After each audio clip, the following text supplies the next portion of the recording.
Bonsoir à toutes et à tous, vous êtes sur H Télévision. Bienvenue à votre rendez-vous hebdomadaire d'analyse et de décryptage de l'actualité politique nationale et internationale. Ce soir, je m'en vais vous parler des consultations électorales à venir, les élections législatives et municipales prévues pour le 9 février de l'année 2020 et qui s'annoncent déjà sous fond de quelques menaces de boycott portées par certaines formations politiques de l'opposition. On parlera également des recommandations du grand dialogue national 2 mois après. Où en est-on exactement? Mais avant d'y arriver, je vous propose le sommaire qui ce soir porte la signature de Gabriel Messina Fouda.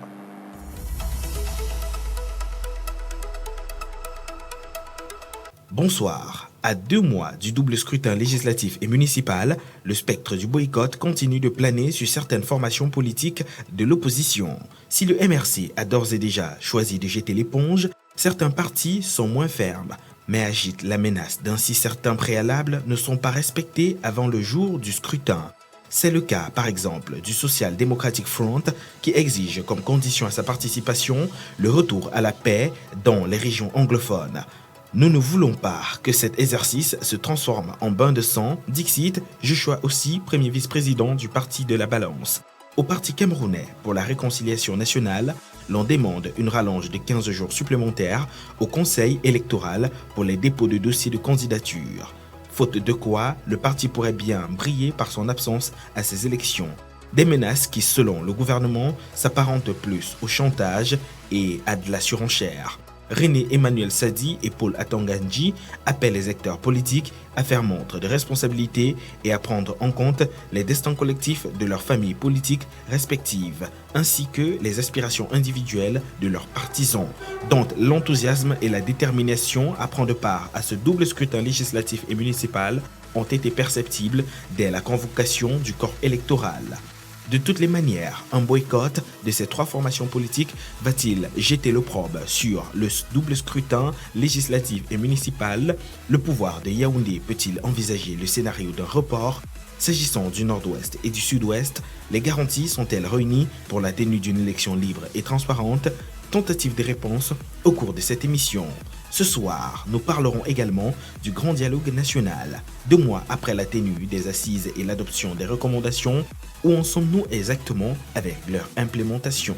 Voilà le décor planté, place au décryptage avec Cédric Djongo et ses invités. Merci à vous, vous l'aurez très bien remarqué. Il s'agit de David Kevin Abala, en lieu et place de Gabriel Messina Fouda pour le sommaire de ce soir. Et je m'en vais déjà vous présenter les invités, les panélistes avec lesquels nous échangerons tout au long de ces 90 minutes d'émission. Honneur aux femmes, je commence par ma gauche. Bengono Fadimatou Natacha est avec nous sur ce plateau. Bonsoir madame et merci de nous faire l'honneur de votre présence. Bonsoir, monsieur Cédric. Bonsoir à mes co-panélistes. C'est toujours un plaisir de porter les couleurs du RDPC afin de répondre au débat, à la sollicitation du débat politique qui nous engage sur les chantiers de la démocratie, qui a été savamment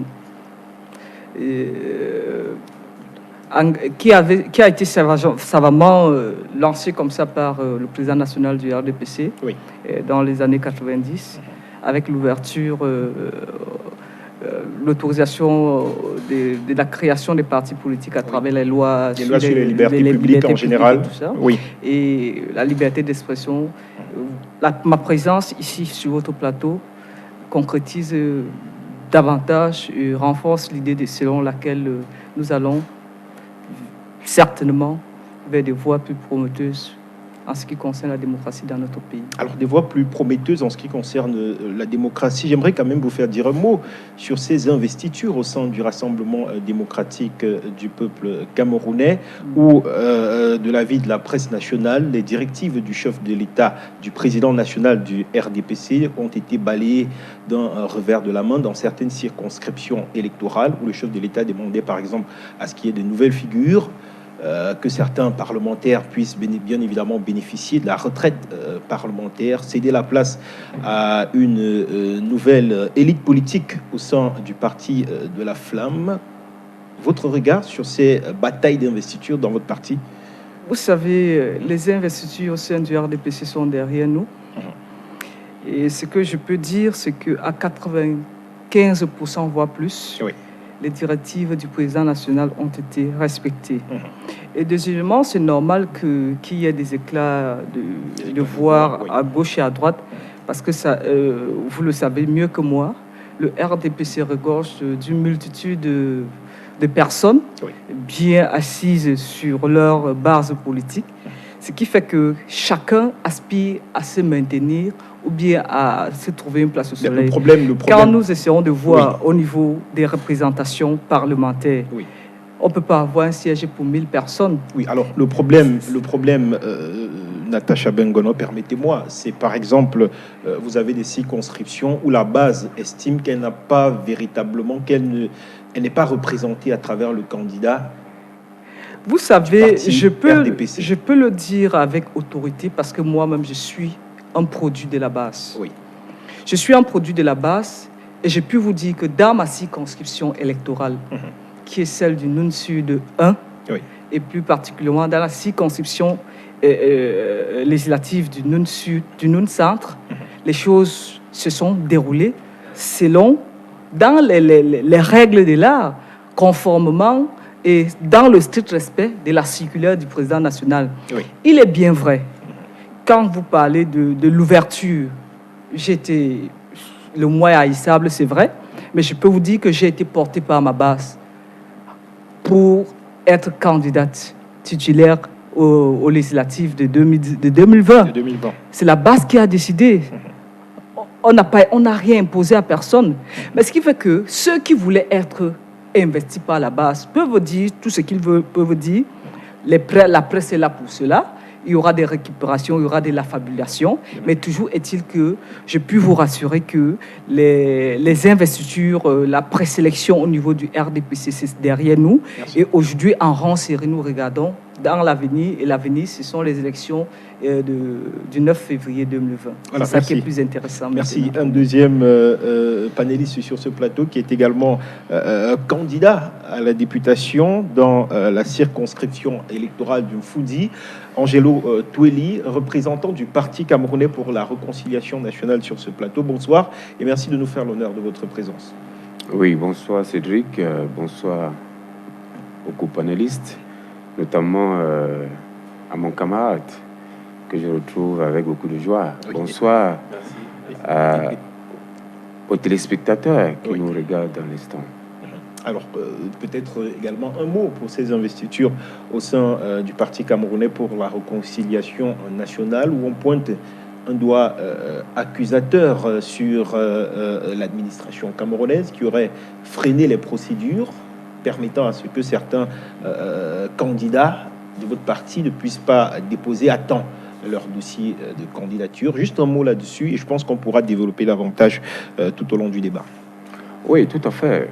Vous avez dû suivre le point de presse du leader du Parti camerounais pour la réconciliation nationale le 28 novembre passé, où il présentait la plupart des difficultés qu'ont eues beaucoup de nos camarades du côté face aux administrations, face aux maires qui, pour la plupart, vous savez, sont les maires RDPC et qui couraient à leur investiture, qui n'ont pas eu toujours le temps de fournir un certain nombre de documents avec cette impromptitude.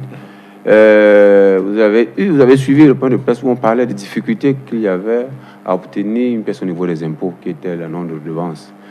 C'est autant de difficultés qui ont permis la sortie du leader Cabral Libi. Et je pense que revenir dessus ne sert plus à rien, puisque nous avons suivi les sorties des ministres en charge de la communication et de l'administration territoriale, pour dire qu'au-delà de tout ce que nous avons constaté sur le terrain, tous les partis d'ailleurs, que c'était juste soit de la fabulation, soit... Bon, on va y revenir. Troisième invité sur ce plateau, Léon Teller Onana, qu'on retrouve avec beaucoup de plaisir. C'est un homme politique. Bonsoir, Léon Teller, ancien sympathisant du Parti Univers. Bonsoir, Monsieur Cédric Zongo. C'est vrai, j'ai porté le combat de la jeunesse en 2018 en supportant, en appuyant physiquement avec tout ce que je pouvais disposer comme moyen le candidat Cabral Libye. Et je pense que si c'était un exercice à reprendre, je l'aurais refait sans état d'âme. Merci. Je suis d'ailleurs ravi de retrouver également les téléspectateurs de HTV. Ça fait beaucoup de temps quand même, plusieurs mois déjà. Oui, c'est vrai. Alors avec vous, on va parler de sport et du stade Paul Biya d'Olembe, le constructeur, je vais dire l'entreprise en charge de la construction, l'entreprise de Pizzini, qui a vu son contrat être résilié par le ministre des Sports et de l'Éducation physique, le professeur Narcisse Moele-Kombi. Ça augure de bonnes choses pour l'avenir de cette compétition que le Cameroun entend accueillir. Je parle notamment des deux compétitions, le CHAN en 2020 et la Coupe d'Afrique des Nations en elle-même en 2021, qui, il faut le rappeler, est d'ores et déjà une Coupe d'Afrique qui devait se tenir en 2019. Après le fameux glissement, l'on se retrouve en 2021. Est-ce que ce type d'événement vous inquiète, vous, Camerounais? Alors, je vais peut-être vous surprendre parce que je ne vais pas féliciter tout de go le ministre parce qu'il a demander à l'entreprise de quitter l'entreprise italienne. Mais beaucoup plus, je pense que c'est quand même quelque chose à encourager. Si on ne pouvait avoir des ministres comme ça, il n'y a pas seulement le ministre des Sports qui devrait poser des actes comme cela, mais toutefois, il faut le dire, il y a un fait de demander à une entreprise de quitter ou alors d'abandonner son contrat, de mettre fin à un contrat, un terme à un contrat. Oui. Mais il y en a également, la véritable question qu'on devrait se poser, c'est what next? Qu'est-ce qui se passe après la rupture du contrat? Est-ce qu'il y aura des conséquences? Parce qu'on s'est rendu compte que chaque fois qu'il y a des entreprises qui viennent, qui sortent de l'extérieur, qui gagnent des marchés ici, ces entreprises ne vont pas jusqu'au bout. Pourquoi? Parce qu'il y a déjà des pots de vin qu'on donne, ça il faut le relever. Et maintenant, certaines de ces entreprises s'appuient sur ça pour ne pas aller jusqu'au bout, jusqu'à terme de ce qu'ils avaient comme engagement. Et je crois que la décision du ministre est à saluer. Mais toutefois, il faudrait qu'au-delà de la rupture du contrat de cette mise en demeure, mais qu'il y ait une autre démarche, c'est-à-dire celle de remplacer l'entreprise Pizzini avec une autre entreprise qui pourra mener à bon terme le projet qui était celui de la première, c'est-à-dire Pizzini. Mais également, je voudrais rappeler que si le Cameroun n'a pas pu organiser la CAN 2019, c'est vrai, on attend toujours l'enquête, ça n'a toujours pas donné ce qu'on voulait. Il faut tout de même encourager le Cameroun à se relever. Vous savez qu'on a deux guerres, la guerre au nord dans le septentrion et la guerre au nord qui nous impose un calendrier qui n'est pas tout à fait... parce que, comme je ne sais pas quelle est l'expression utilisée, mais un calendrier qui nous impose un peu le report comme on a vu. Mais voilà. Je reste avec vous pour parler effectivement de ces élections. Le double scrutin législatif et municipal prévu pour le 9 février de l'année 2020. On a eu droit à cette sortie du président du Mouvement pour la Renaissance du Cameroun qui a bien évidemment annoncé la non-participation de son parti à cette élection. Je rappelle que nous attendons encore sur ce plateau le docteur Sosten Médard Lipote qui sera donc qui portera la voix du RDPC tout au long de ces échanges. Le MRC.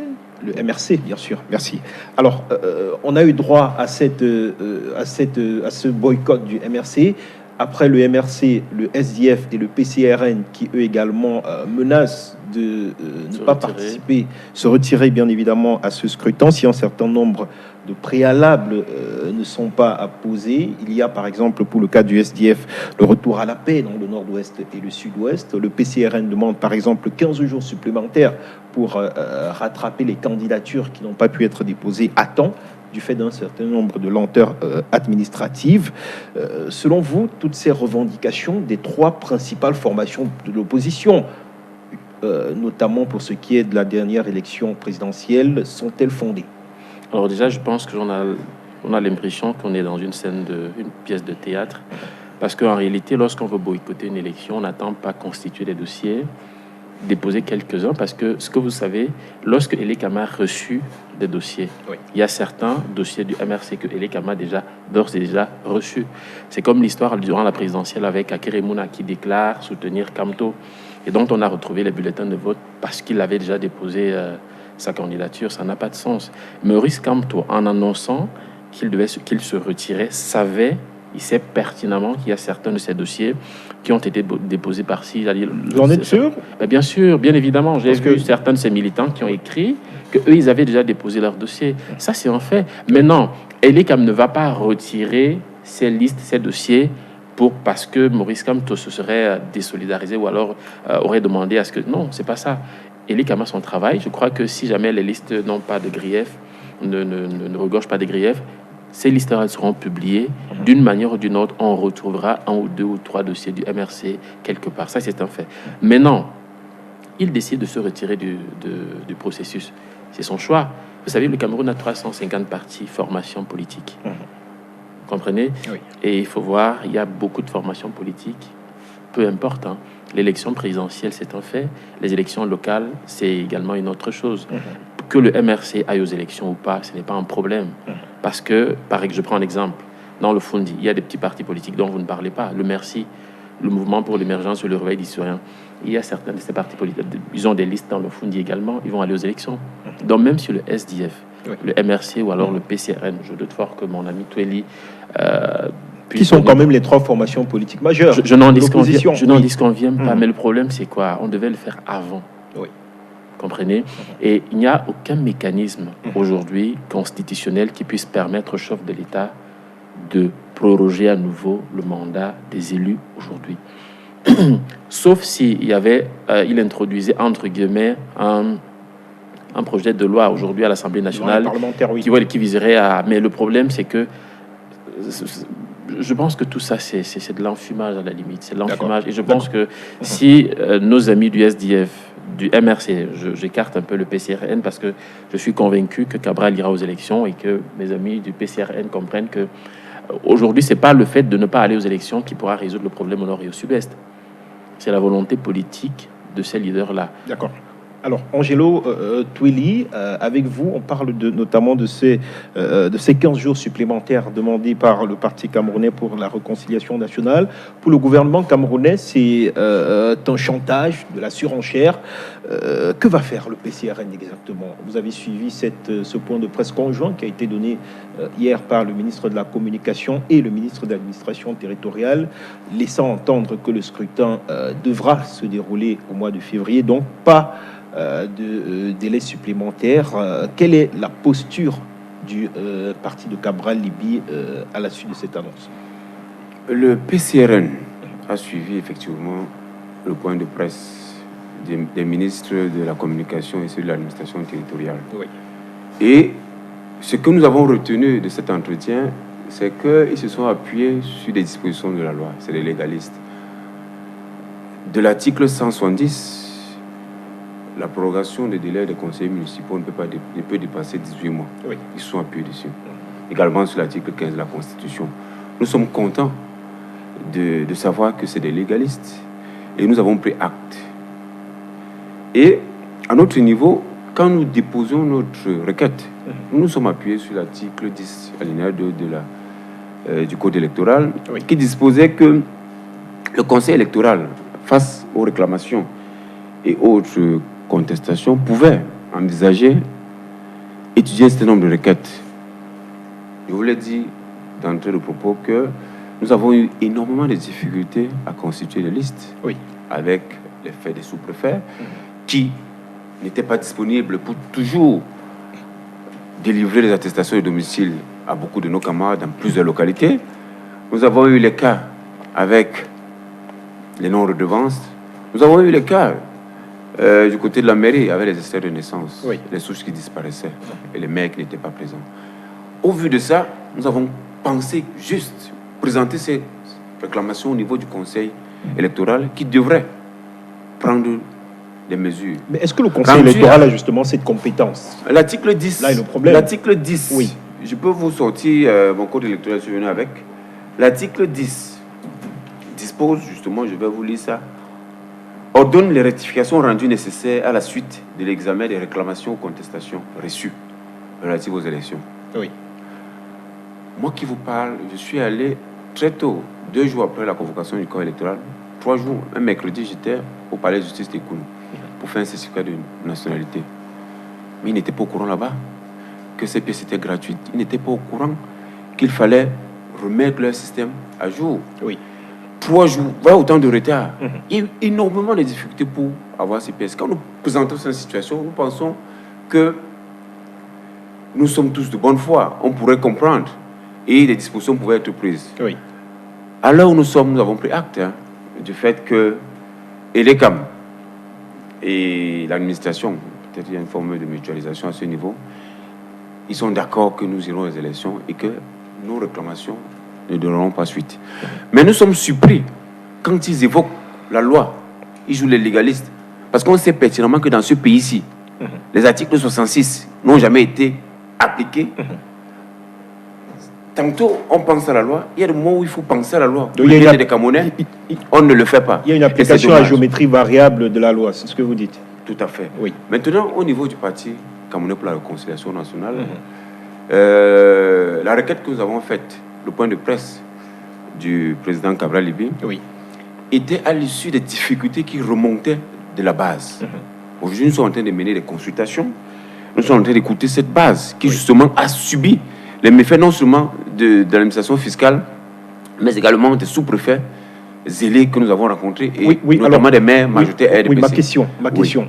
Quelle est la position du parti aujourd'hui que l'on est presque sûr, en tout cas, Cédric, je vous ai dit que les élections se tiendront au mois de février? Est-ce que le parti va boycotter l'élection, le double scrutin législatif et municipal? Nous sommes en train de mener, à l'heure où je vous parle, depuis hier, des consultations. Oui. Et à l'issue des consultations, nous allons aviser. C'est la base qui va décider. Nous avons beaucoup de nos camarades qui n'ont pas pu déposer les dossiers. Beaucoup de nos camarades qui ont déposé des dossiers incomplets. Très peu de nos camarades qui ont déposé des dossiers comme le mien. Et mon point de vue, en tant que candidat titulaire dans la liste PCRN dans le Fondi, c'est que nous ne devons pas faire l'erreur de la politique de la chaise vide. Ça, c'est mon point de vue. Nous sommes en train de batailler pour un combat qui est plus grand que nos ambitions individuelles. Et les questions, vous savez, l'article 121 du Code électoral nous fait comprendre que pour être candidat à l'élection présidentielle, il faut être présenté par un parti qui est représenté soit à l'Assemblée nationale, au Sénat, au Conseil régional ou les conseils municipaux. Donc, par rapport à l'objectif que nous visons, qui est celui de porter M. Cabral Libye comme le 3e président de la République du Cameroun, nous devons y aller, nous devons avoir des élus. Et c'est étant dans cette posture que nous pourrons travailler à cette présidentielle et ramener, vous savez, nous vivons un moment d'extrémisme, qui est l'extrémisme de la dictature à gauche, l'extrémisme tribal à droite. Il faut ramener tout le monde, il faut reconsidérer les Camerounais. Et nous devons, dans ce cas, aller à cette élection. Merci. Natacha Bengono, 3 formations politiques, et pas des moindres qui... on a par exemple, on a déjà le MRC qui ne participera pas.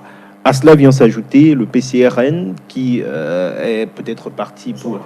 Voilà, qui est en train de faire des consultations avec la base. Le SDF également qui pourrait boycotter. Ça pourrait être une grande opportunité pour le RDPC. Mais au niveau symbolique, est-ce que ça ne jette pas de l'opprobre sur la crédibilité, la légitimité de ce scrutin? Monsieur Cédric, tout à l'heure, mon camarade de droite a parlé d'une certaine forme de théâtralisation de la scène politique au Cameroun. Et là, je dis qu'il est resté très poli, parce que moi, j'y vois plutôt de l'impréparation, de l'amateurisme politique.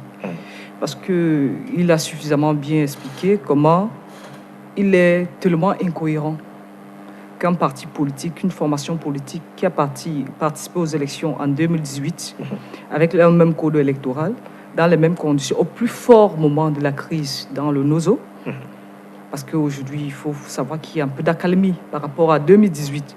Mais ils ont quand même réussi l'exploit. Ils ont réussi l'exploit. L'accalmie. Il y a un peu d'accalmie par rapport entre 2016 et 2019. Aujourd'hui, il y a une grande il y a eu une nette amélioration. Bon, c'est vous qui le dites. S'il vous plaît, si je vous ai écouté religieusement, si je dois avoir et le modérateur et vous-même comme modérateur, ça devient compliqué. Vous parlez d'accalmie, on a eu droit à ces actes barbares qui reviennent. J'en viens. Je suis au début de l'élaboration de mon analyse. Allez-y. J'ai dit au plus fort de la crise anglophone. Oui. Parce que je le réitère ici. En 2018, la situation était plus critique, nettement plus critique qu'en 2019. Ces politiques ont quand même réussi l'espoir d'aller aux élections. Ça, c'est d'un. Oui. Deuxièmement, dans une rencontre médiatisée via les réseaux sociaux, il explique que la politique de la chaise vide ne paye pas. C'est en allant aux élections qu'on va trouver des solutions à la crise anglophone. C'est en allant aux élections qu'on peut changer les choses. Et le 19 novembre, ça c'est le 30 octobre, le 19 novembre, ce même monsieur Kamto Maurice, commet un document où il nomme les responsables pour les investitures de son parti. Ce n'est qu'au soir de la fermeture des dossiers, du dépôt des dossiers, que comme par enchantement, il se rend compte que la crise zoonoso existe. Il se rend compte que c'est le même code électoral. À un moment donné, moi, je n'ai pas parfois des mots, parce qu'eux, ils trouveraient des gros mots, des grands mots justement, pour expliquer cette façon de fonctionner. C'est leur liberté de ne pas participer aux élections. Bien sûr. Mais, alors, vous n'avez qu'à voir la réaction de ces militants après cette décision, qui semblaient être plus surpris, très surpris même d'ailleurs. Ils ont appris, comme tous les Camerounais, qui ne vont pas aux élections, alors que certains, si les informations de mon copanéliste sont exactes, auraient déposé des dossiers. Cette incohérence, moi, ça me fait un peu réfléchir. Je préfère ne pas... S'ils étaient là sur le plateau, peut-être ils défendraient, ils se défendraient. Vous savez, on connaît beaucoup de choses au MRC. Ils ont été invités. On espère qu'ils pourront nous prendre en cours. Ils ont décidé de ne pas aller aux élections. Et comme par effet d'entraînement, qui justifie encore de l'amateurisme, de l'impréparation, ce n'est qu'après la sortie de M. Kamto, que par suivisme, je ne sais pas trop, certains partis qui maîtrisent, qui sont toujours dans le juridisme, vous disent que nous voulons une rallonge de 15 jours. Parce que, disent-ils dans leur communiqué, le RDPC aurait pris 4 jours sur les 15 jours. Les responsables, les maires RDPC, auraient pris 4 jours sur les 15 jours pour faire leurs investitures. J'aimerais savoir si ce sont les maires RDPC qui étaient aussi au fisc, si c'était les maires RDPC qui se retrouvaient dans les tribunaux pour établir les certificats de nationalité et les bulletins numéro 3 qui étaient gratuits. Parce que dire que certains responsables dans les services de justice ne savaient pas que ces pièces étaient gratuites, c'est une insulte à l'intelligence des Camerounais. Ça, c'est deux. Et ça dénote aussi de l'impréparation. Parce que un homme politique normal, l'objectif principal d'un parti politique, c'est la conquête et la conservation du pouvoir. Ça veut dire qu'un parti politique prépare les élections longtemps avant. Après les prorogations qui étaient de 18 mois maximum, je crois qu'un parti normal devrait comprendre que, en tout état de choses, au plus tard, on a 40 jours, au moins, et 120 jours au plus pour convoquer le corps électoral. À partir de ce moment, il se préparerait psychologiquement et matériellement à aller aux élections. Ce n'est pas quand on convoque le corps électoral qu'un parti politique se met à s'agiter. Mais est-ce que ça justifie les lenteurs administratives, Natacha Bengono ? S'il vous plaît, moi-même, en tant que candidate, est-ce que ça justifie et j'en viens au fisc, j'en viens. Est-ce que ça justifie le fait que des pièces qui soient gratuites ne puissent pas être remises aux candidats ? C'est ce qu'il a dit. Est-ce que ça justifie le fait que des chefs traditionnels, par exemple, qui étaient chargés de délivrer certains documents, ne soient pas là, s'il vous plaît, par exemple ? J'en viens. Finalement, je crois que vous voulez m'entendre dire autre chose. Non, je vous pose des questions, tout simplement. Voilà, j'en viens. Je dis, en tant que candidate du RDPC, j'ai été personnellement confronté au même problème. Le premier problème est celui du certificat de domicile. Il faut justifier de son domicile. Vous ne pouvez pas arriver comme ça du jour au lendemain. Alors que quand vous parlez du chef du village, c'est celui qui est au quotidien avec vous. Oui. Si vous êtes villageois comme moi je suis une bonne petite villageoise, ça veut dire je suis au village, mon chef du village sait que tel habite tel endroit, tel est régulièrement ici. Il n'y aura aucun problème à me délivrer un certificat de domicile parce que j'ai un domicile bien identifiable. Oui. Ça, c'est d'un. Parce que ce qu'on ne veut pas aussi vous faire comprendre, c'est qu'on a téléchargé certains candidats. J'ai vu, je n'aime pas parler des absents. Quand vous voyez quelqu'un comme Bibou Nissak aller dans les Bamboutos être candidat, qui est le chef qui devait lui délivrer un certificat de domicile, alors qu'on sait il réside à Yaoundé. Donc, sincèrement, ne faisons pas dans la chasse aux sorcières. Je viens au niveau des fiscs, aussi au niveau des certificats d'imposition.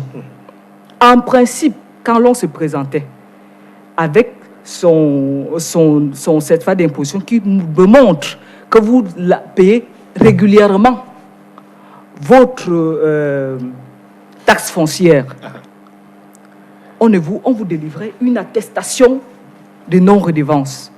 Mais puisque les Camerounais sont essentiellement, pour la plupart, tricheurs du point de vue des fiscs, ils ne payent pas. C'est quand ils vont donc, en tant que candidat, demander cette pièce, qu'on se rappelle que voilà un Camerounais qui devrait en principe payer la taxe foncière. Comme locataire.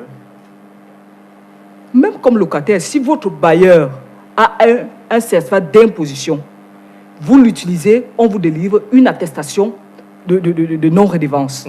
Ce qui fait que quand vous arrivez donc, j'ai même pensé que les fiscs ont été très, à la limite, souples. Parce que s'il fallait vous taxer sur la base de ce que vous n'avez jamais payé, je crois que plusieurs personnes ne seraient pas candidats. Ça, c'est secundo. Terzo, ce n'est pas à Elekam, ce n'est pas au conseil électoral d'apporter votre caution. Parce que ce qu'on ne vous dit pas, c'est que certains dossiers sont allés sans caution. On ne donne pas ça pour payer la caution. On a besoin, les fiscs ont besoin d'argent. Quand vous arrivez, certains dossiers vous payez, de quel parti peut-être? Bon, vous savez, un politique, ça ne nomme pas. Mais ils se reconnaissent, ils savent de quoi je parle. Certains dossiers sont arrivés sans caution. C'est toujours le conseil électoral qui devait vous donner de l'argent pour aller payer la caution de vos camarades. Non, pas du tout. Ça, c'est des points à évacuer. Lorsqu'on parle de l'article 10 du conseil électoral, c'est bien de dire... Du code électoral. Du code électoral. Il dit le conseil électoral peut. Ça ne veut pas dire que c'est une obligation. Il doit. C'est différent, peut, il doit. Non, mais c'est vrai que ça ne veut pas dire que c'est une obligation. Du RDPC, oui. Donc, et justement, pour les autres, pour le RDPC. Non, parce que ça ne sert à rien de toujours vouloir manipuler et les tests et l'opinion. Expliquer, aider les Camerounais. Le rôle des partis politiques aussi, c'est d'éduquer les Camerounais. Parce que je suis un peu choqué par une espèce de race de partis politiques qui font plus dans la désinformation que dans l'information. Nous ne rendons pas service aux Camerounais quand nous nous comportons comme cela. Oui. Ceci étant dit, oui, vous terminez. Le débat est clos là-dessus. Oui. Les partis responsables, les partis politiques qui pensaient, qui s'étaient préparés à aller aux élections, je crois que ces partis-là iront aux élections.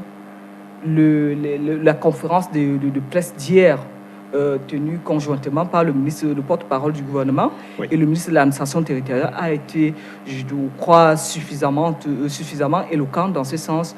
Le débat est clos là-dessus. Le conseil est dans son rôle, il fait son travail. Et nous attendons la publication des résultats. En ce moment, ils pourraient porter de manière processuale leur contestation, de récrimination, leur réclamation au niveau du Conseil constitutionnel. Merci. Léon Teller, la loi leur donne revenons sur le fondement de ces menaces de boycott, notamment pour ce qui est du Social Democratic Front, qui est d'ailleurs un peu la même que celle du mouvement pour la renaissance du Cameroun, qui demande un retour à la paix préalable dans les régions nord-ouest et sud-ouest. Vous savez, la dernière élection présidentielle, on a eu droit à 5% de candidats, de votants seulement dans la région du nord-ouest, contre un peu plus d'une dizaine de pourcents pour ce qui est de la région du sud-ouest. Est-ce qu'à ce jour, vous avez l'impression qu'il y a assez de garanties qui pourront permettre effectivement à ce que les Camerounais des régions du nord-ouest et du sud-ouest puissent le 9 février, eux également, se rendre dans les bureaux de vote pour choisir leurs élus locaux. Alors, moi, j'ai parlé de scène de théâtre et je vais insister là-dessus parce que on a vu juste à l'annonce de la convocation du corps électoral par le décret du président de la République, le SDF a convoqué une session extraordinaire, une réunion extraordinaire du NEC. Du National Executive Committee. Et au départ, ils ont dit qu'ils n'allaient pas. Après, ils ont fait un communiqué où non, ils l'ont pas dit, je vous en prie. Oui, bon, voilà. La réunion était justement pour donner la position officielle du parti. Ils ont eu des débats là-dessus et ils ont décidé d'aller aux élections. Voilà. Alors, pourquoi après, en tout cas, apparemment, ils ont été reçus par le trio de la francophonie, l'Union africaine et je crois qu'une autre organisation. C'est au sortir de là qu'ils veulent lever les enchères. Vous savez, si on a reçu monsieur, en tout cas, le SDF, le MRC, je pense qu'on n'a pas reçu le PCRN. Je ne sais pas, je parle sous le contrôle de mon camarade Toueli, mais je me dis, à un moment donné, il faut être sérieux. Il y a 350 partis politiques au Cameroun. Si le SDF ne part pas aux élections, le PCRN, j'insiste dessus, ira aux élections. Parce que la politique de la chaise vide. Moi, je vous parle des régions. Je vous parle des régions du Nord-Ouest. Je vais y arriver. Pourquoi, si ces gens veulent vraiment régler le problème du Nord et du Sud-Ouest, ils doivent y aller.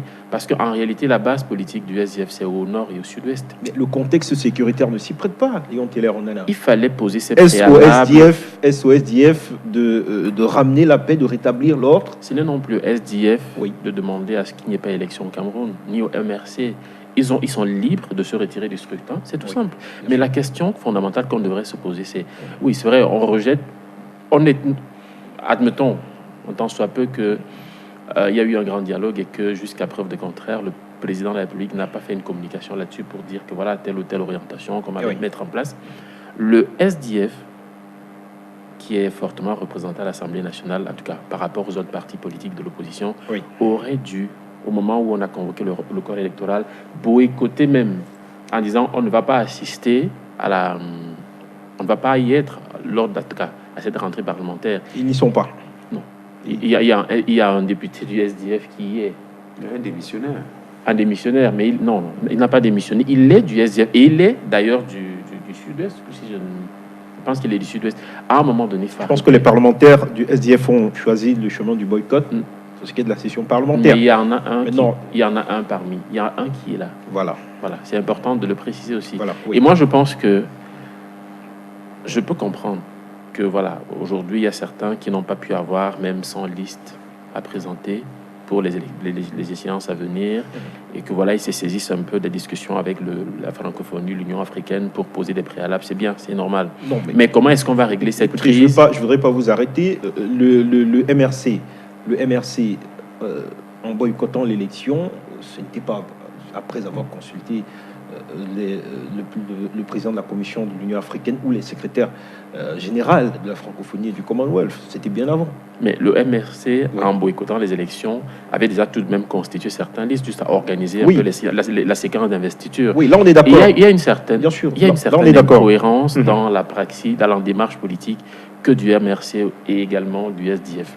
Moi, je ne voudrais pas m'appuyer sur ça, mais je voudrais quand même évoquer quelque chose de fondamental. Si on veut régler la question du Nord et du Sud-Ouest, on ne peut pas le régler en dehors des institutions. Il faudrait qu'il y ait quand même une nouvelle... Aujourd'hui, on est d'accord sur le principe qu'on a tellement prorogé le mandat des députés à l'Assemblée nationale et qu'il faudrait obligatoirement une autre équipe pour pouvoir gérer ces questions-là. Alors, qu'est-ce que le SDF et le MRC proposent comme solution? Rien du tout. Il y a un fait, boycotter, c'est un acte, c'est normal. Maintenant, qu'est-ce qu'ils proposent en retour? Est-ce que vous avez eu un communiqué où ils disent que on boycotte les élections, voilà ce qu'on propose comme mesure alternative. On en a marre des politiciens du dimanche. Il faudrait que ça s'arrête. À un moment donné, on ne peut pas continuer comme ça. Soit on veut que les institutions fonctionnent, on veut régler un problème, ou alors on ne veut pas. Ça ne sert à rien de dire qu'on boycotte une élection sans toutefois proposer des mesures alternatives. Si par exemple le président de la République n'avait pas convoqué le corps électoral, je suis sûr que les mêmes auraient appelé à à la révolte, tout simplement parce qu'ils auraient dit il n'a pas respecté les principes. D'accord, merci. Alors, Angélique Toli, revenons notamment sur cette conférence de presse conjointe hier qui a été donnée à Yaoundé. Selon le gouvernement camerounais, le président de la République a d'ores et déjà pris toutes les dispositions, du moins prendra toutes les dispositions pour garantir le bon déroulement du scrutin dans les régions du nord-ouest et du sud-ouest. Est-ce que cela vous rassure? En fait, c'est un discours des politiciens qui sont bien à l'aise à Yaoundé et qui racontent n'importe quoi. Ils ne sont jamais allés dans ces zones-là, sinon cagoulés avec des gilets pare-balles, même jusqu'au tibia. En réalité, quand j'écoute mes companélistes, j'ai l'impression qu'on ne vit pas dans le même pays. Laissons les débats politiques et autres. Revenons dans une certaine réalité. Dans les régions du nord-ouest et du sud-ouest, il n'y a pas de vie de ce côté-là. Vous l'avez rappelé ici, au sud-ouest, c'était 10% de personnes inscrites qui ont voté. Dans le nord-ouest, c'est 5%. Il y a des communes où il n'y a plus âmes qui vivent, où même l'armée républicaine ne s'hasarde pas, où le drapeau des Ambazoniens sont ici. Évidemment, le pouvoir de Yaoundé, on est bien à l'aise là où nous sommes là, tout tranquille à Yaoundé. Nous sommes à Nyom ici, chacun à l'aise, on est costumé, on est cravaté. On peut dire n'importe quoi de ces zones-là. On peut dire, bon, ok, ça se passe très bien là-bas. On peut faire toutes les déclarations qu'on veut. Mais c'est toujours des informations qui reviennent des médias qui nous font comprendre que le terrorisme là-bas a pris une autre forme. Aujourd'hui, ils sont capables d'attaquer des avions.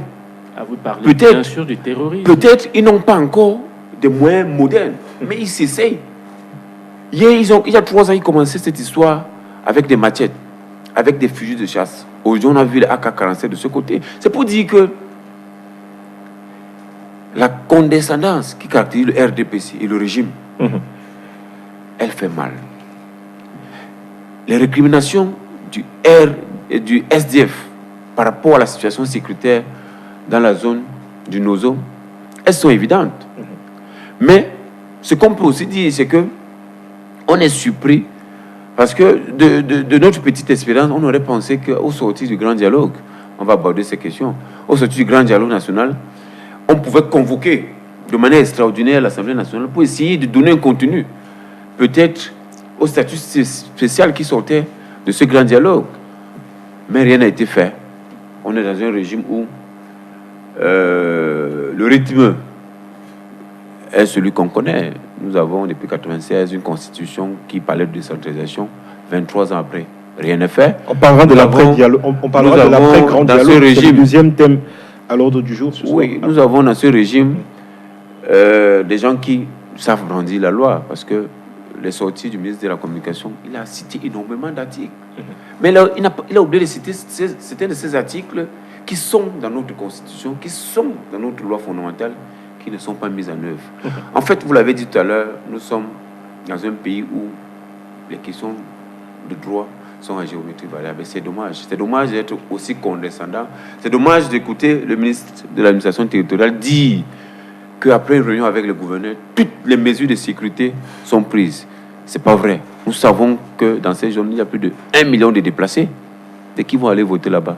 Dans quelles conditions de sécurité? Évidemment, c'est les militaires et autres qui vont encore aller bourrer les urnes pour que le RDPC gagne.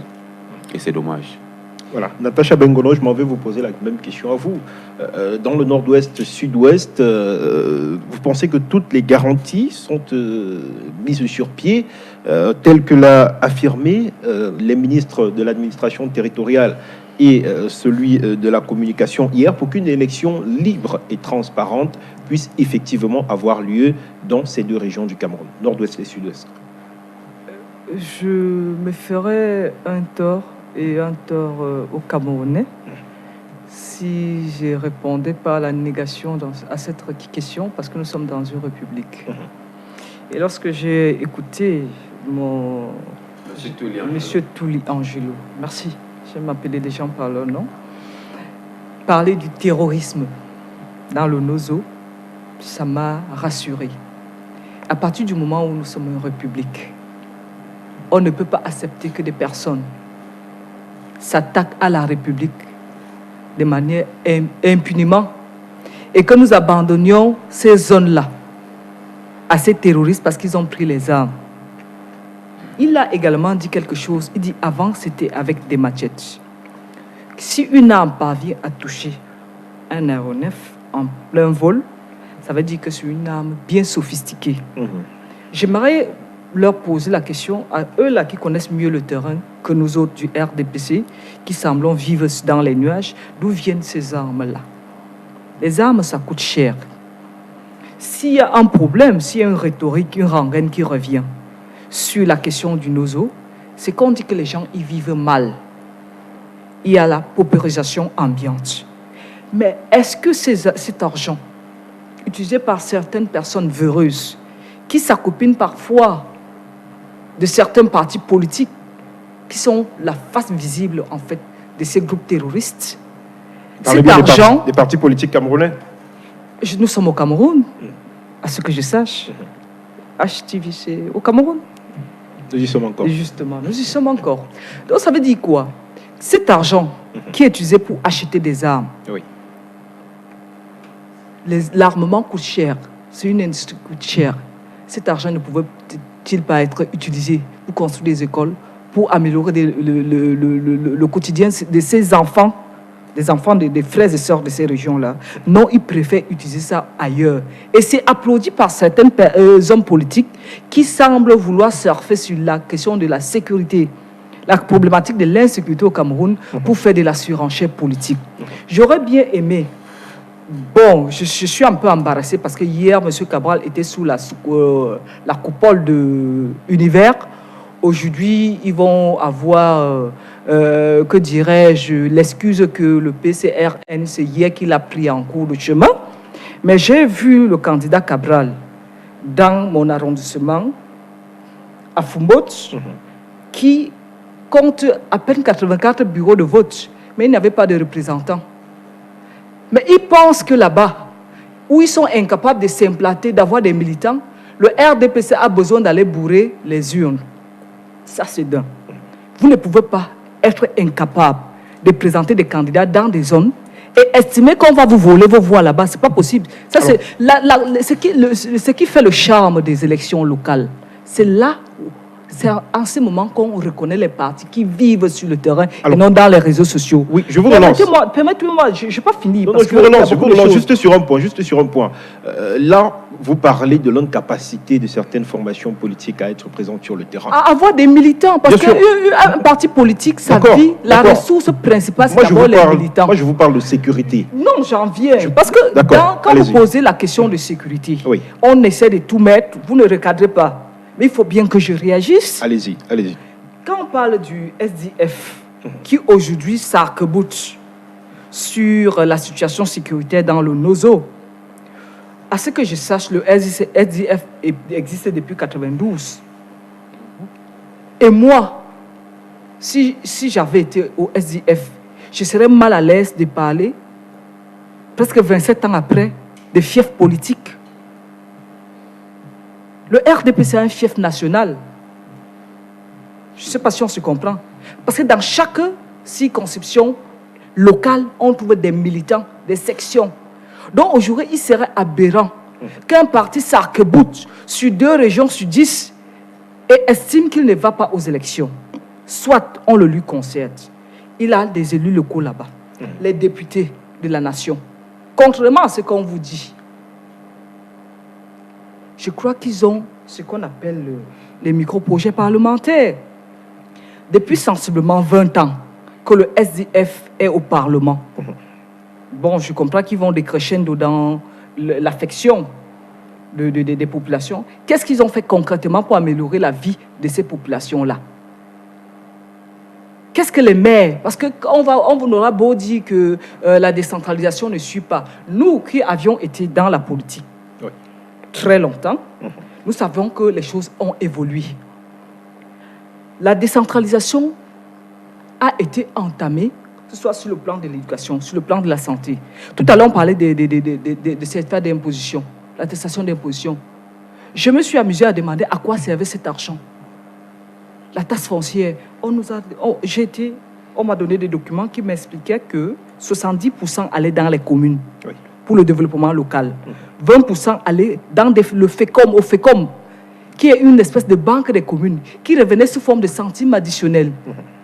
Et 10% allaient dans les caisses de l'État, qui est celui-là qui donne les BIP dans les mairies. Entre-temps, les maires et les conseillers municipaux, qu'est-ce qu'ils ont fait pendant près de 2 décennies pour améliorer le quotidien des vies des Camerounais? Il ne faut pas que les gens aillent se cacher derrière leurs doigts et raconter n'importe quoi, tout simplement parce qu'ils ont été incapables d'asseoir une base politique. Pendant qu'on faisait les inscriptions, ces mêmes partis politiques, il y en a qui étaient dans les rues, il y en a qui étaient dans les réseaux sociaux pour multiplier les likes, mais la réalité du terrain nous rattrape aujourd'hui. La sécurité, quant à la possibilité de la République, d'assurer la sécurité des hommes et des biens dans le nord-ouest et le sud-ouest, je dis c'est possible. Et je reviens là-dessus. Les chiffres de l'élection 2018 vont être améliorés, c'est ce que vous dites? Je dis, nous sommes en décembre. Oui. Les élections auront lieu en février. Au mois de février, oui. Au mois de février. À ce que je sache, tel que l'informatisation du fichier électoral s'était faite. Quand on a été inscrit une fois, c'est valable pour 10 ans. Donc ceux-là qui avaient été inscrits, qui sont en train de rentrer dans leur base, parce que j'en connais qui rentrent, même si l'insécurité arrange certaines personnes, j'en connais qui sont en train de rentrer dans leur village, ceux-là n'auront pas besoin de faire un miracle, et sinon même pas leur carte de vote. D'électeur, merci. Sinon pas de carte d'électeur. La seule présence de leur nom sur la liste électorale la carte nationale d'identité. Je vais vous reposer la question. Je vais vous reposer la question autrement. Je vais vous reposer la question vraiment autrement. Est-ce que vous irez battre campagne, s'il était possible, dans le nord-ouest et le sud-ouest? Est-ce que vous irez voter sous les menaces de ces groupes armés sur le terrain qui ne cessent de menacer, de terroriser les populations? Vous avez parlé de terrorisme tout à l'heure, la terreur. Est-ce que vous irez, vous, battre campagne sur les braises ardentes de la crise anglophone? Est-ce que vous appellerez, vous, les populations à sortir ce jour pour aller voter malgré les menaces récurrentes des séparatistes? Tout à l'heure, j'ai parlé du charme des élections locales. Oui. L'élection présidentielle, c'est un fou. Tout le monde se lève, il peut être candidat et faire la campagne dans les réseaux sociaux. Oui. Si le RDPC a déposé, et je peux vous rassurer, le RDPC a déposé les listes dans toutes ces régions. Ça veut dire qu'il y a des militants, s'il vous plaît, ça veut dire qu'il y a des militants. Contrairement, je vais un peu, une petite parenthèse. Une petite parenthèse. Oui, mais vous faites vite le RDPC est suffisamment organisé. Vous savez pourquoi nous, au RDPC, nous sommes satisfaits d'aller aux élections? Parce que nous avions toujours été un parti structuré. Oui, moi, on ne squash pas le parti politique. Je vous parle de la sécurité. Je vous parle de la sécurité des électeurs. Oui, mais le problème. Oui. Si on dépose un dossier, il faut avoir un certificat de domicile. Ça veut dire qu'on y est résident. Ce sont les habitants de ce village-là, de ces arrondissements, de ces circonscriptions qui vont battre campagne. Parce que ce n'est pas M. Biya, président national du parti, qui ira battre campagne. C'est le fils de la localité qui ira battre campagne parce que candidat dans cette localité.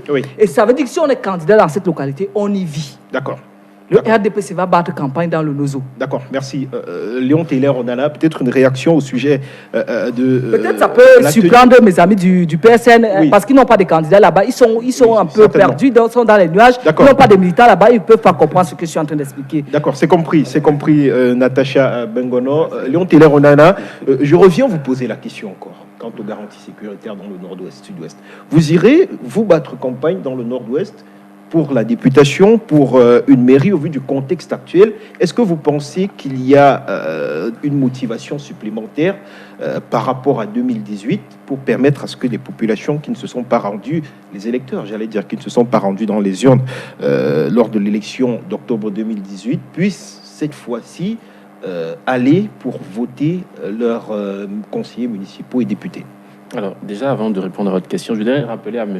Tweli, qui est mon ami d'ailleurs, que le fait de dire, de répéter, de reprendre, de dire que c'est les militaires qui vont voter, vous voulez gouverner un pays, et ce sont ces militaires-là qui seront les garants de la sécurité, de la sûreté du Cameroun. Ça peut offenser plus d'un, parce que je pense que HTV est également écouté au nord et au sud-ouest. Je me dis, le fait de dire tout le temps que voilà, ce sont les militaires qui iront voter, n'assimilez pas les militaires au RDPC.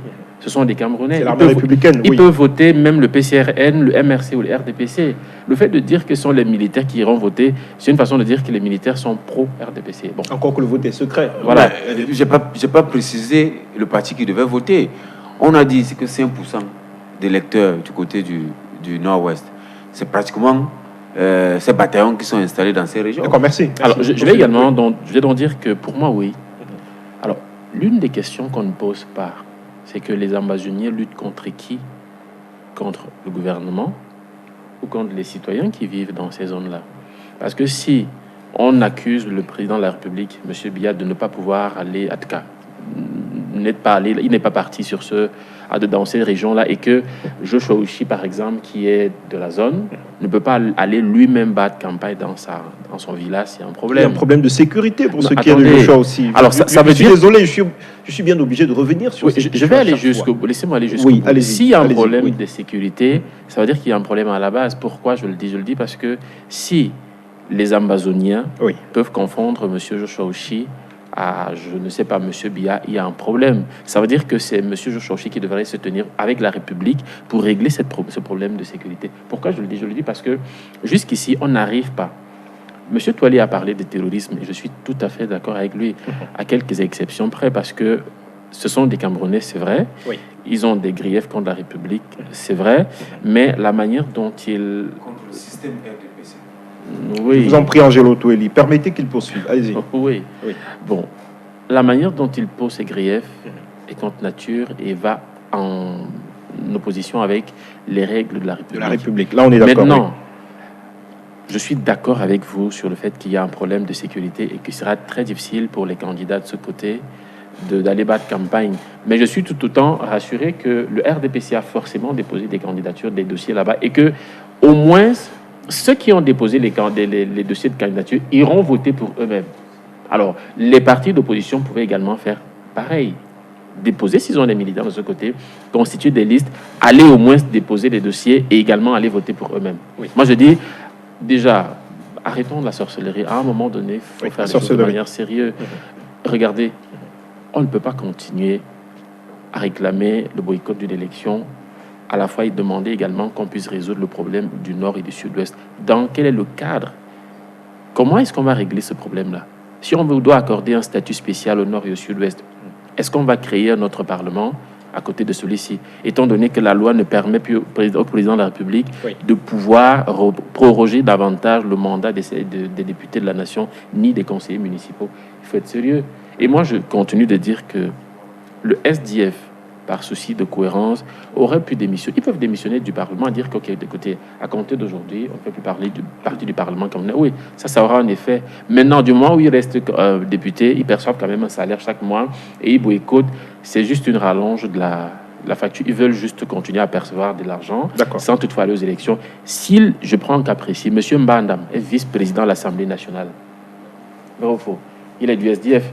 Il devrait montrer le bel exemple. Oui. Il démissionne, il dit, alors à compter d'aujourd'hui, je ne démissionne pas seulement du Parlement, je renonce au salaire que l'État camerounais me verse jusqu'à ce qu'on résolve le problème du nord au sud-est. S'ils prennent l'argent et qu'ils sont incapables d'aller jusqu'à ce stade, ça ne sert à rien. Oui. Alors, Angelo Touali, au sujet justement de cette crise, Cabral Libby, dans son tweet, a proposé notamment de reporter l'élection dans le nord-ouest en décrétant un état d'exception pour ces deux régions-là, prioriser, n'est-ce pas, la mise sur pied des mesures qui favoriseraient un retour à la paix et plus tard organiser un scrutin dans ces deux régions. C'est la bonne méthode, selon vous, peut-être, en lieu et place du boycott?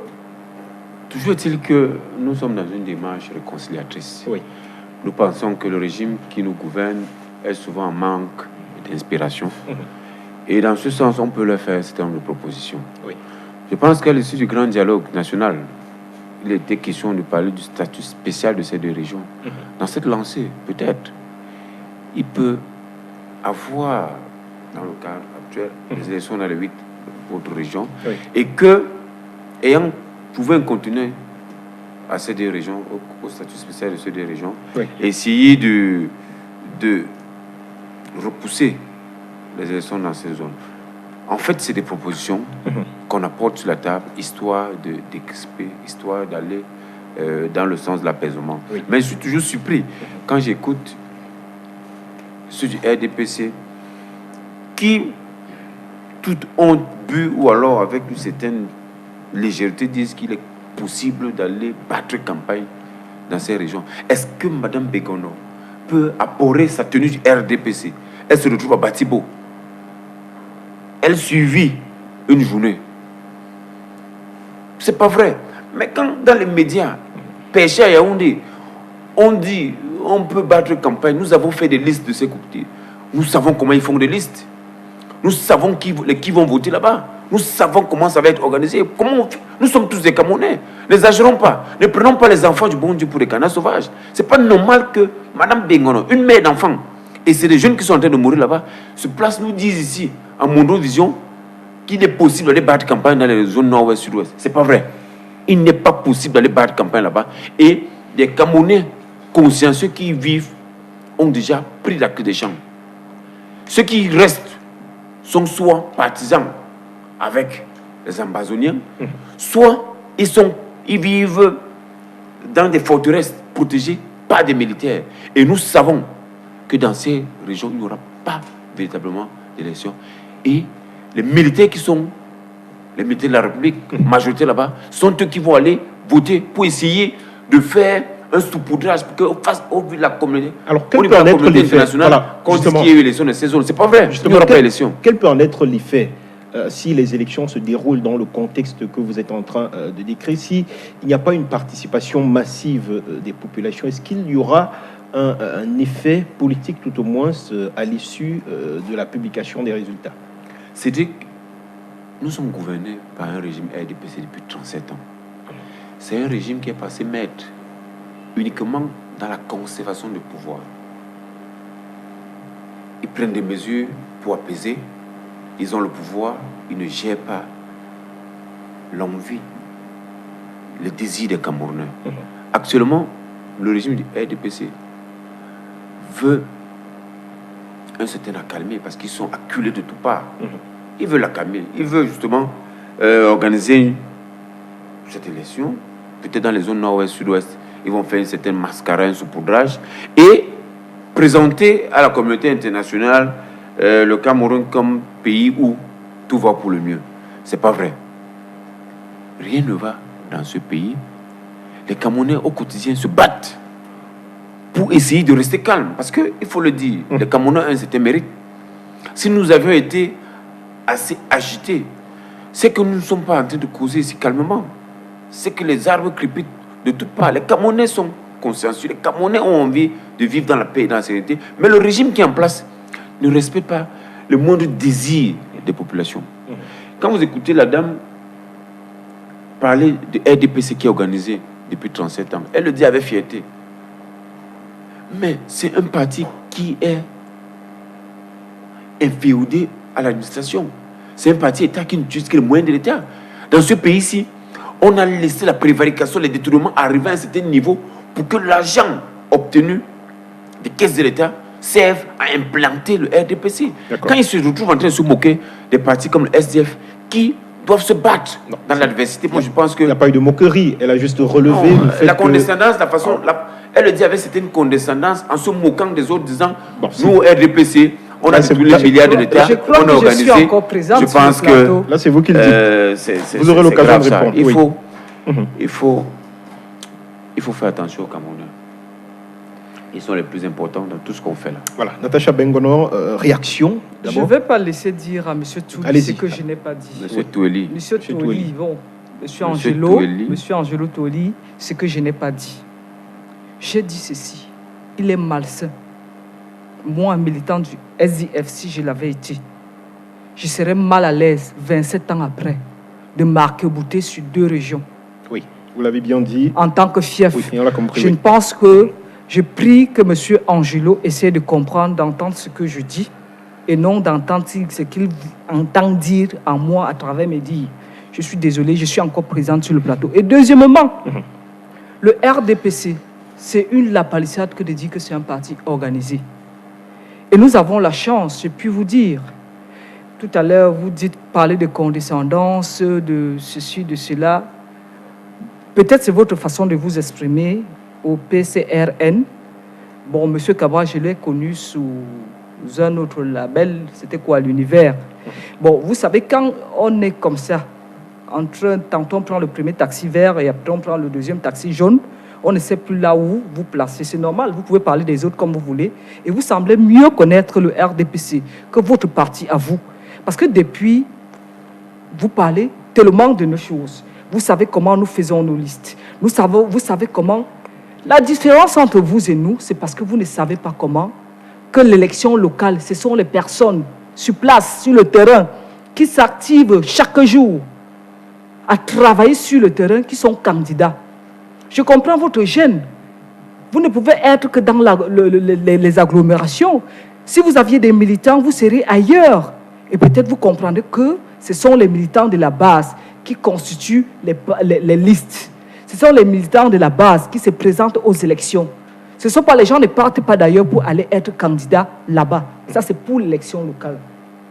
Deuxièmement, quand vous dites après le grand dialogue, on aurait pu organiser une session extraordinaire. Juste après, une session extraordinaire. Je crois savoir que depuis la tenue du grand dialogue national, puisqu'il enfonce la porte, on ne va pas laisser dire des choses.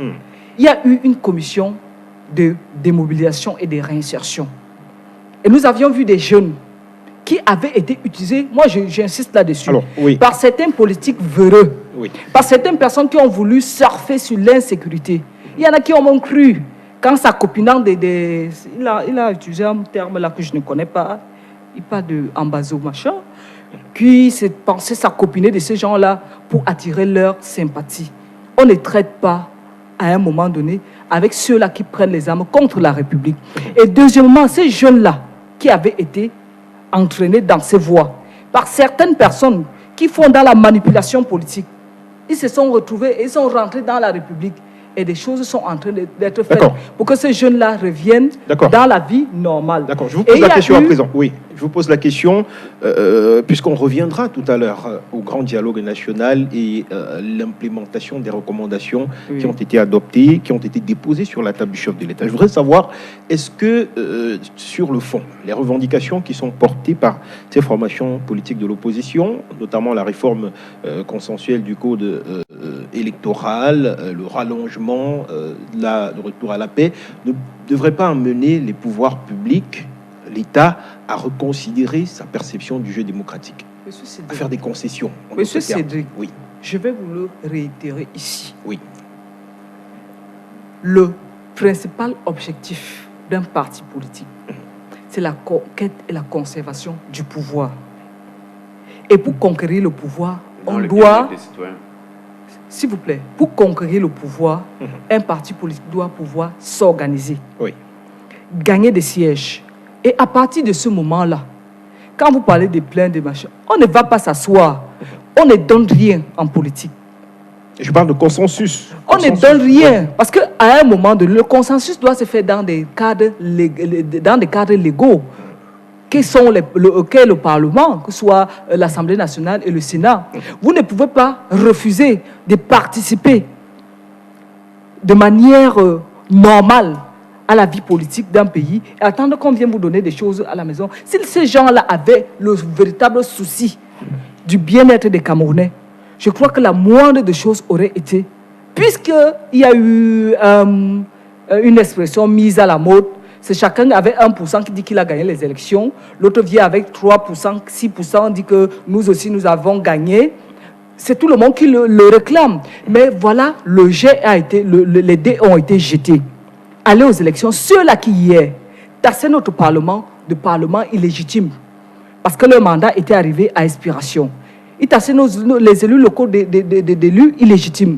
On donne la possibilité maintenant de légitimer le pouvoir de ceux-là qui sont appelés à prendre, qui seront appelés à prendre des décisions pour améliorer le 30 ans de vie des Camerounais, pour améliorer, pour changer éventuellement le code électoral qui en lui-même tous le savent, c'est un code consensuel. Peut-être le PCRN vient d'arriver dans la politique, mais ce code a été élaboré autour de plusieurs acteurs politiques, avec le concours de plusieurs acteurs politiques. S'il y a des choses à améliorer, ce sera au Parlement et non dans la rue, encore moins dans les réseaux sociaux. D'accord. Et on te l'air, on en a peut-être un dernier mot sur cette question et on sera parti.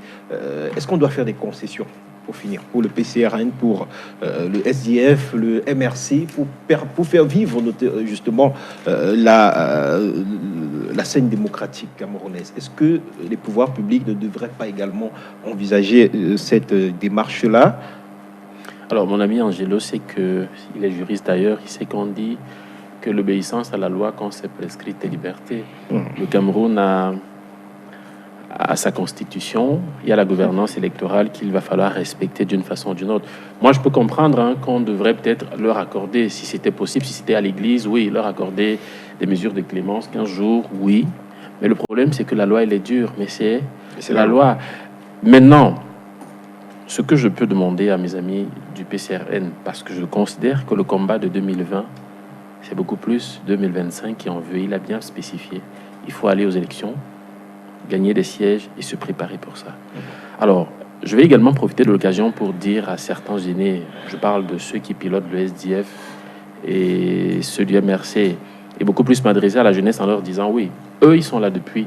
Parce que si les parlementaires du SDF, qui perçoivent toujours l'argent de l'État, de la République, qui perçoivent toujours les salaires, même s'ils ne sont pas allés au Parlement, ils ont boycotté physiquement, mais sur le plan financier, ils continuent toujours de percevoir ces argents-là. Ils doivent nous rendre des comptes. Et je pense aussi que la CONAC ne fait pas son travail. Pourquoi? Parce que la CONAC ne doit pas s'arrêter au niveau... Je ne suis pas en train de défendre les prévaricateurs, les prévaricateurs qui sont affiliés au RDPC. Oui. Voilà, mais je dis, on devrait aussi questionner la vie des partis politiques au Cameroun. Ils perçoivent de l'argent chaque année pour ceux qui sont représentés. Qu'est-ce qu'on fait de cet argent-là? Qu'est-ce qu'ils font de ces argents-là? Est-ce que les parlementaires du SDF, même ceux du RDPC, peuvent nous montrer? Parce qu'il n'y a pas que le SDF au nord et au sud-ouest. Il y a aussi le RDPC au nord et au sud-ouest. Ils doivent pouvoir nous dire que jusqu'ici, voilà ce qu'on a fait. Et je me dis que l'élection de février 2020, c'est une opportunité pour pas seulement la nouvelle génération, mais aussi pour des personnes positives qui doivent s'y impliquer pour que le Cameroun change. Et ça ne changera pas dans la rue, ça changera dans les urnes et surtout avec de nouvelles personnes. La réaction, Angelo Toueli, juste après on est parti pour le deuxième thème. Oui, en fait, il y a un mot que j'ai souligné là qu'on appelle détente démocratique. Je pense que élection, oui, mais au fond, qu'est-ce qui est important? C'est les Camerounais. Oui. Je pense que dans cette logique, le président de la République qui est le père de la nation, ce patriarche-là, ayant été aussi longtemps aux affaires, pouvait à un moment, dans une magnanimité, vous savez, nous avons des lois dans ce pays où on laisse toujours un petit vide. En passant, je ne suis pas juriste, je suis diplômé de centre de gestion, je suis un entrepreneur, donc je suis beaucoup plus dans tout ce qui est centre de gestion. Mais je sais qu'en droit, il y a toujours des possibilités. L'article 10 du Code électoral est une possibilité. C'est une éventualité. Dans ce pays-ci, tout est organisé, tu as eu sur mesure RDPC pour qu'il y ait toujours des éventualités, pour qu'en dernier ressort, le Créateur, Dieu le Père, le président Paul Biya puisse toujours avoir cette même mise-là. Donc cette éventualité, on aurait pensé qu'en patriarche, en père de famille, en père de la nation, il pourrait se lever et, dans le sens de la détente, écouter véritablement les Camerounais pour aller dans le sens du bien-être des Camerounais. Quand la dame ne fait que dire le rôle d'un parti politique, c'est de conquérir le pouvoir, conserver le pouvoir, conquérir le pouvoir, conserver le pouvoir. Parce que vous faites le repos sur RDPC, de rester au pouvoir. J'ai envie de lui dire que c'est par rapport à le rôle d'un parti politique, c'est d'implémenter un projet de société, c'est d'implémenter une vision pour assurer le bien-être aux populations. Et à ce niveau, est-ce qu'ils sont capables de faire un bilan? Merci. Mais alors, c'est possible. Zéro. Merci à vous, chers messieurs. En début de semaine dernière, une délégation tripartite composée du président de la Commission de l'Union africaine et des secrétaires généraux de la francophonie et du Commonwealth était au Cameroun, où elles ont rencontré d'ailleurs le président de la République, Paul Biya. Au terme de la visite, ils ont salué la tenue du grand dialogue national et appelé à la mise en œuvre des recommandations. On prend ce reportage sur ce retour sur la visite de ce tripartite, justement, de ces différentes institutions internationales en terre camerounaise. Et on se retrouve juste derrière pour la deuxième partie de nos échanges.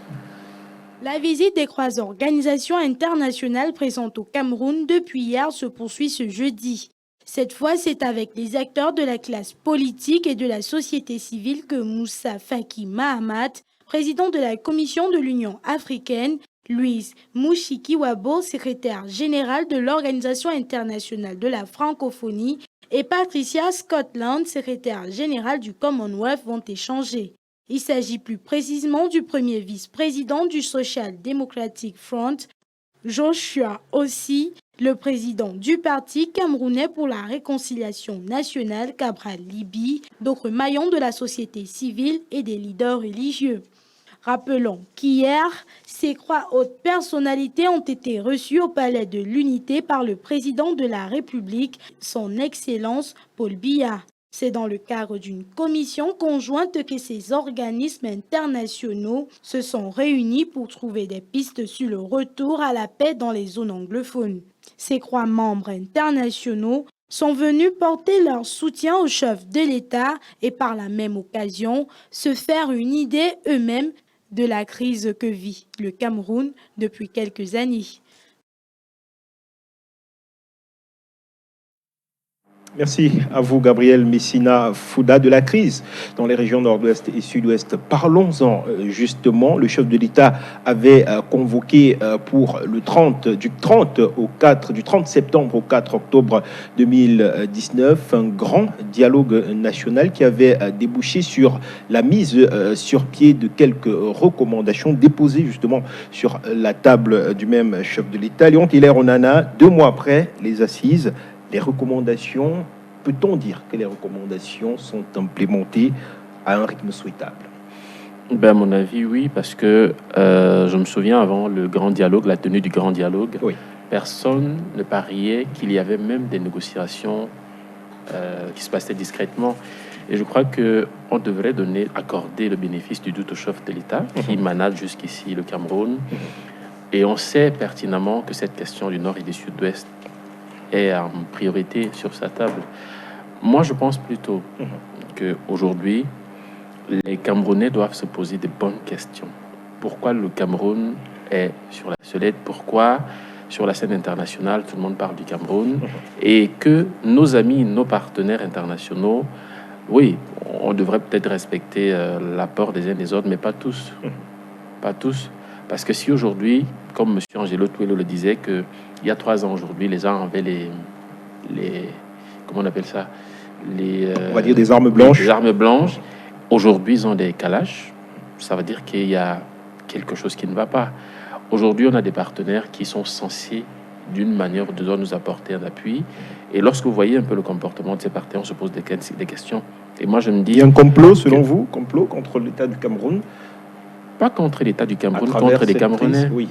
Parce qu'à un moment donné, il faudrait que l'opposition, que ce soit l'opposition ou ceux qui sont de la majorité, comprennent que le Cameroun est un héritage commun.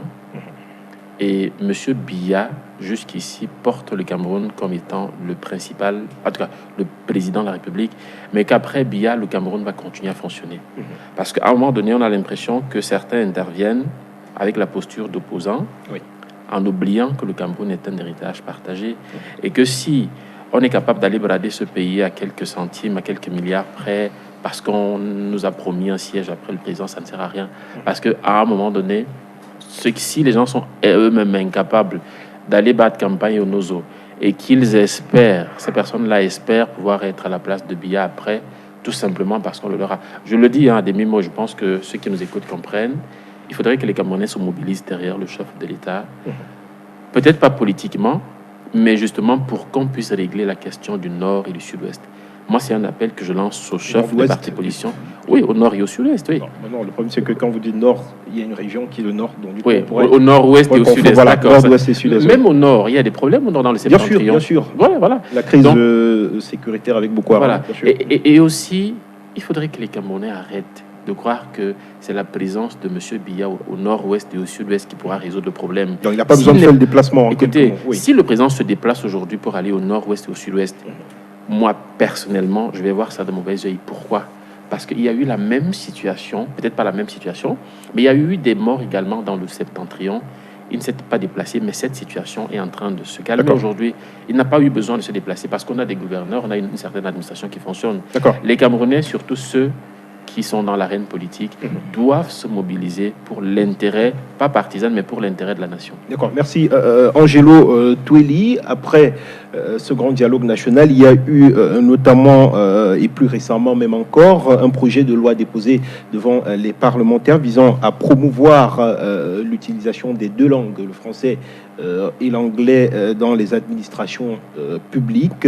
Il y a également le recrutement de 500 traducteurs dans les services publics. Il y a aussi le fait que l'accélération de la décentralisation figure parmi les priorités de l'État du Cameroun, déclinées en tout cas par le Premier ministre chef du gouvernement Joseph Dione Ngouté devant les parlementaires. Est-ce que c'est rassurant selon vous pour l'avenir ? En fait, quand on connaît ce pays... Quelles que ces mesures sont en train d'être implémentées ? Est-ce que vous avez l'impression que les choses vont se faire avec une certaine célérité ? Quand on connaît ce pays, on sait pertinemment que c'est des discours politiques. Évidemment, ils ont dit sont le maître dans l'art de conserver le pouvoir. Et au-delà du discours, parce que quand on parle de la décentralisation, il faut rappeler aussi que le prétexte au grand dialogue national était la crise dans les régions nord-ouest. Bien sûr. Et au sortir de cette crise, il était question de renforcer la décentralisation, la mettre véritablement en œuvre avec le statut spécial pour les deux régions. Alors, on aurait attendu que rapidement, pour aller vraiment dans une sérénité, avec le contexte des difficultés sécuritaires dans ces régions, que le rythme soit un peu plus rapide. Parce que nous savons dans ce pays, la décentralisation, c'est depuis 23 ans qu'on en parle. Elle devient même, entre guillemets, un peu obsolète. À force d'en parler, et on ne voit rien. Aujourd'hui, vous avez présenté toutes les résolutions qui devraient être prises. Mais dans notre projet de société en 2018... Je parle de ce qui est en train d'être mis sur pied, notamment le projet de loi pour la promotion du français et de l'anglais, le recrutement de 500 traducteurs. C'est pas, je vais dire que c'est des faits qui devraient se tenir dans les délais. Cédric Diongo, projet de loi, c'est des projets de loi. Mais il y a des lois dans ce pays qui depuis 23 ans ne sont pas adoptées. Depuis 23 ans. Donc, un projet de loi avec le régime RDPC, c'est juste de l'enfumage. Est-ce que vous savez que le minimum, si on veut véritablement instaurer le bilinguisme dans ce pays, si on devait prendre des mesures dès la rentrée qui vient de se passer pour que, au niveau même de la maternelle et du primaire, qu'il n'y ait plus d'école maternelle francophone et anglophone, qu'on fédère ça pour avoir une école maternelle purement bilingue, que sur 10 ans, on puisse avoir au niveau secondaire, au niveau universitaire, des Camerounais bilingues. On s'étale sur 10 ans. Je pense que ce régime est toujours en train de vouloir avoir des manœuvres de tromperie. Il n'y a rien derrière de sérieux. Quand ils disent qu'ils ont recruté 500, c'est pour faire quoi? Pour traduire tous les tests en français, les tests pour faciliter l'utilisation des deux langues dans les services publics. En fait, mon très cher, pour faciliter l'utilisation des deux langues dans ce pays-ci. Traduction des documents, par exemple. Pour rendre les Camerounais bilingues, il faut rentrer dans nos maternelles. Oui, mais en attendant... avec le système francophone, anglophone, pour avoir un système bilingue depuis la maternelle et se donner une dizaine d'années. Nous avons vu des pays qui étaient francophones, qui sont devenus purement anglophones comme le Rwanda. Ça a été une planification sur une période. Pas des mesures qui visent toujours à vouloir entraîner les Camerounais dans un processus qu'on ne maîtrise pas. Quand on parle de décentralisation dont il est question à l'issue de ce grand dialogue, vous avez suivi depuis hier les commissions de finances, les budgets de l'État sont en train d'être défendus. Quel est le montant de la dotation budgétaire pour la décentralisation? Vous savez à quel niveau il se trouvait? Il était à 0,3%. Aujourd'hui, il y a des mesures qui vont à mettre à 1%. Pourtant, les maires majoritaires RDPC crient pour que cette dotation monte même à 10%. Est-ce qu'il est question de ça? Est-ce que véritablement le budget de 2020 qu'on est en train de voter, est-ce que vous avez lu une volonté d'aller dans ce sens? Je dis non. Le pays comme le Rwanda, parce qu'on parle de décentralisation, on sait que les questions de santé, les questions d'éducation, les questions sportives peuvent être gérées au niveau local. Pourquoi ne même pas prendre le budget de l'État, envoyer 30% aux collectivités territoriales décentralisées pour permettre de porter justement ce développement vers la base? Pourquoi ne pas le faire? Est-ce que vous avez vu à l'Assemblée nationale, les mesures vont dans ce sens? Les projets de loi, il y a des lois depuis 23 ans où rien n'est appliqué. Non, soyons sérieux. Il faudrait que le régime du RDPC essaye, c'est une prière, de penser aux Camerounais, de ne pas faire seulement la politique, de penser que nous sommes des hommes. La politique même, c'est quoi, in fine? Les Camerounais veulent quoi? Les Camerounais ne veulent pas être tous présidents de la République. Les Camerounais ne veulent pas être tous députés ni maires. Les Camerounais ont besoin de routes, ont besoin... Moi, j'ai un enfant, j'ai ma jeune fille qui a 9 ans, elle a pratiquement ma taille. Je cherche un endroit où je peux... Voilà une basketteuse, voilà une internationale voleuse qui est en préparatif. Mais où sont les infrastructures sportives? Est-ce qu'on a besoin véritablement pour que un zone compatible, on soit en train de reprofiler là-bas, que Yaoundé décide? Est-ce que dans le budget de l'État, qui est... En tout cas, on va aller tous ensemble, vous êtes journalistes, vous allez investiguer. Allez jeter un coup d'œil, vous allez voir que rien n'est prévu pour la décentralisation. Dans les faits. Mais dans l'esbrouf, ils vont nous faire projet de loi X, projet de loi Y. Où l'article 66 dans ce pays, est-ce qu'il est appliqué? L'article 55 de la Constitution qui parle de décentralisation. Avec le statut spécial, c'est dans cet article-là. C'est écrit depuis 23 ans. Comme les Camerounais ne lisent pas suffisamment, on est toujours en train de nous amener des histoires pour nous faire comprendre que c'est aujourd'hui qu'on a pensé et que c'est aujourd'hui qu'on a pensé. Voilà. Ils ne sont pas sérieux, ils ne vont rien faire. Merci. Natacha Bengono, au vu de ce qui est en train d'être fait, est-ce que, j'ai envie de vous demander si cela se fait dans le timing, un timing qui a été prédéfini. La Commission nationale des droits de l'homme, à travers son président, a d'ailleurs demandé à ce qu'un chronogramme soit élaboré afin que toutes les actions puissent être passées au scanner en quelque sorte. Est-ce que ce n'est peut-être pas ce qu'il faut faire pour rassurer un tant soit peu ces Camerounais qui, 2 mois après le grand dialogue national, attendent encore véritablement l'implémentation des grandes mesures? Monsieur Cédric, je crois savoir qu'en tant qu'une personne réaliste que vous êtes, pas ceux qui nous promettent d'échanger le Cameroun par une baguette magique, surtout à travers les réseaux sociaux, Facebook, WhatsApp et tout, je pense qu'en tant qu'homme réaliste, et de surcroît un politique réaliste pour nous autres, on n'attendait pas qu'après 2 mois, que le Cameroun soit transformé de manière... Bien sûr. Mais toujours est-il que nous remarquons que des choses sont en train d'être faites. Tout à l'heure, j'ai été satisfaite qu'ils reconnaissent au moins qu'il y a eu une augmentation du budget du ministère de la décentralisation. Et ce qui est normal parce que la session, vous avez parlé, peut-être vous n'entendez pas parler, vous parlez des 0,1%. Oui. C'est une augmentation. La dotation, oui. Et 1%. Le développement, on le veut local. Et vous mettez 1% sur ce développement. Si on parle de 0... Vous n'êtes pas sérieux. Ailleurs, on met 30% pour le développement local. Je vous en prie.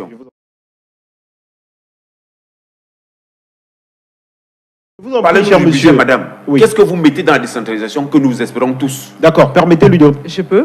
Allez-y. Oui. Je crois que quand on va de 0 à 1, sur la courbe, je ne suis pas une mathématique, je ne suis pas mathémateur par essence, je suis littéraire, mais je sais que quand on parle des 0 à 1, dans la courbe, il y a c'est croissant.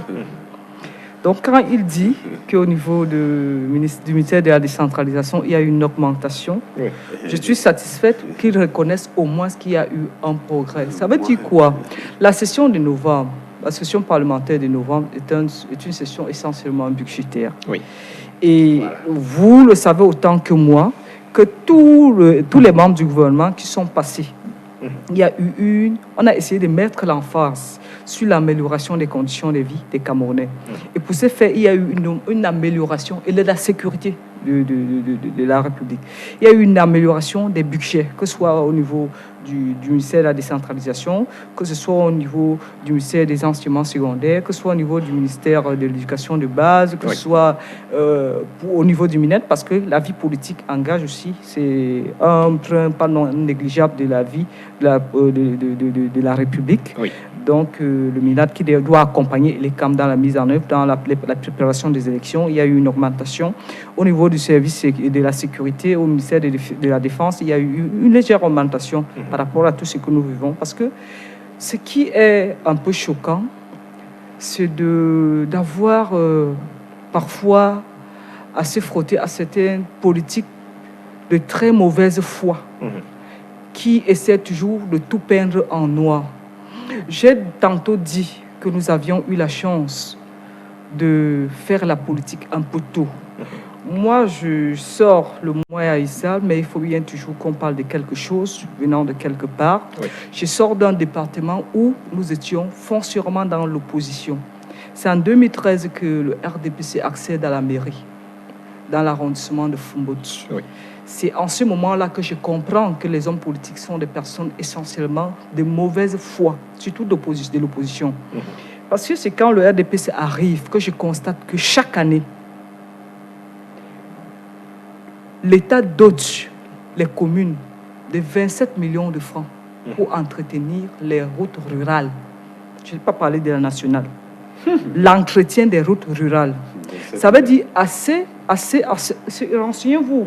Vous êtes assez éclairé. Je dis 27 millions de francs de dotation. Aucun maire de la République ne me démentira ici. Pour l'entretien des routes rurales, allez donc voir qu'est-ce que ces maires font de cet argent. Oui. Que ce soit ceux de l'opposition, qui sont passés avant nous, ou bien ceux du RDPC. Après cela, il y a les centimes additionnels que le FECOM reverse de manière régulière dans les mairies. Qu'est-ce que ces mairies d'opposition qui sont des donneurs de leçons? Parce que cette opposition est essentiellement dans la critique. Supposons que le RDPC ne fait rien. Supposons. Là, c'est une supposition. Les 60 autres mairies qui appartiennent à l'opposition, je crois qu'ils devaient être l'exemple, la vitrine de ce qui nous présenterait après. Ceci étant à côté, je prends dans le cadre de la décentralisation. Oui. La commune a le devoir de doter des écoles. Moi, je parle de l'éducation de base parce que j'en sais quelque chose. Je suis enseignante de base, à la base. La mairie a le devoir, allez lire, de construire des bâtiments.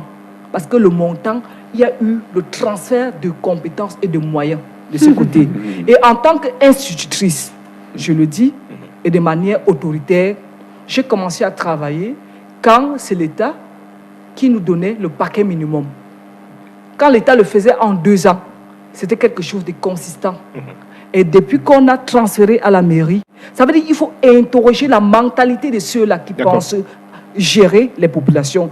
Et je crains que la décentralisation, quand on crie à corps et à cri, c'est plus ils veulent le transfert des poches de corruption. C'est pour cette raison que nous, au RDPC, nous pensons qu'on doit davantage être regardants sur la gestion des fonds publics, non seulement par les responsables du RDPC, les politiques du RDPC qui sont dans les communes et autres, mais aussi des communes, des responsables de l'opposition qui font du n'importe quoi dans les mairies. Je viens d'une région, d'un département où l'opposition est vraiment vivace et je sais de quoi je parle. Je ne suis pas dans les nuages. Voilà, merci Natacha Fadimatou Bengono. Merci à à vous, très cher monsieur, d'avoir fait le déplacement. Je pense que ce sera le dernier mot sur ce plateau. Il ne nous reste plus de temps du tout. Merci en tout cas d'avoir fait le déplacement jusqu'à nos studios. Quant à vous, chers téléspectateurs, merci également de nous avoir regardés. Je vous donne rendez-vous mardi prochain lorsqu'il sera exactement 21h avec d'autres invités et d'autres thématiques également. Et ce sera toujours avec le même plaisir. Passez une excellente soirée en compagnie des programmes de H Télévision. Bonsoir.